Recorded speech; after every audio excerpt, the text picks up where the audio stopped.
Let's try to study about the behavioral finance theory. So, according to the efficient market hypothesis, the intrinsic value of the market price are not really the gap is not really that far. So that's it is because according to this hypothesis, when the market price or the stock price is too low, the reaction of the dealers or the what you call the players or the traders of the stocks, they will buy those shares of stocks, so making it too low into turning the too low price into a correct level of the prices, so, or near to it. Now, if the market price is too high, they will sell the stocks. More stocks are sold, so pushing the price down to its equilibrium level. So that's why it would be accordingly um, it would be that it would be that the proponents of argue that this forces keep prices from being systematically wrong. So therefore, there could be a seldom that the gap uh, is not happening at all times. It's like seldom because of that. However, due to some experiences that is happening, so it is told that the efficient market hypothesis is wrong. So there is another study about this what you call behavioral finance that is supported by some pioneer of the field psychologists like the Daniel Kahneman and Amos Tversky and Richard Thaler. So most of their work most of their I mean their work is the foundation actually of understanding about the behavior of the investors, that it's telling that we cannot assume that the investors are rational when it comes to that. Yeah, so the first argument with this is due to the limited capital of the trader.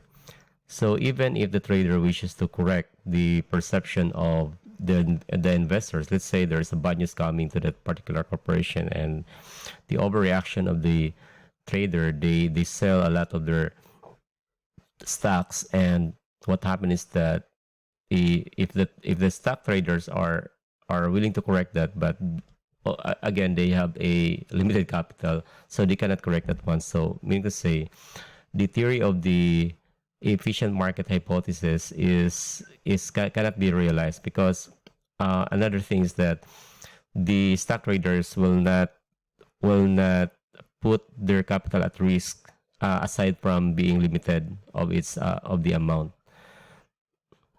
So for instance, like what happened with the bubble, um, let's say for example, like on the Enron scandal, although the stock prices, the stock traders are really they really know about what's the correct, that's the stock prices are too high, so they tried to correct that one, so they sold that one at the early stage of the bubble, but because they have so limited stocks that they're sell, so they cannot correct the public. So still the mispricings of the stocks persisted at the time.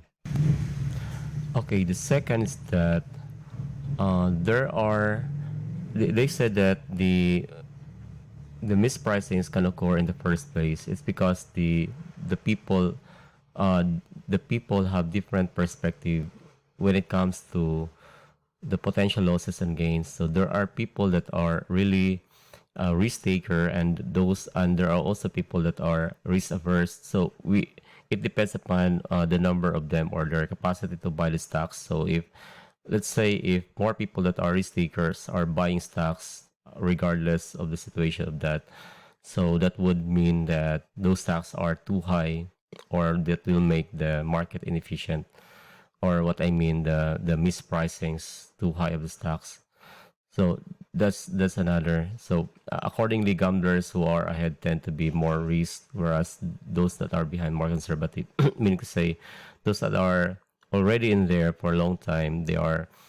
I mean, it's their attitude is really gambling. So, however, for those that are few people that are starting to invest in stocks, there's very conservative. Well, that's the behavior, and for those gamblers, actually, they depend upon their willingness to depends upon the recent performance of what is happening. So that's it. So it's like that you cannot really do some what you call, there's an ideal that the intrinsic value and the market price is at equilibrium. Now, to conclude about the market efficiency, now most of these investors are not spending money for the search of the stocks because anyway the public available information is already reflecting the stock prices, so they can go refer with the S&P 500 index, and they can refer their what's the portfolio that's best for them. But for those who can afford, the they are trying to get or to discover about the undervalued stocks, because it's worth actually, because even though there's a small undervaluation of stocks, it will create millions of dollars that could be created for the gain later. So because for these stock traders, the involved amount of money actually is in billions. Okay, so for other also that who can afford to buy stocks, like can afford to search for some undervalued companies, they acquire companies, and if they see that it could need improvement, so there's a future for this one, then they buy that, and then later they reap the gain from it when the stock prices are going up. So for companies, although, well, even if the market is efficient, we cannot tell that as always is that. So in selecting the stocks, it needs to be careful again, because we don't know about the influence of the piece of information that are what I mean that were provided to the investors.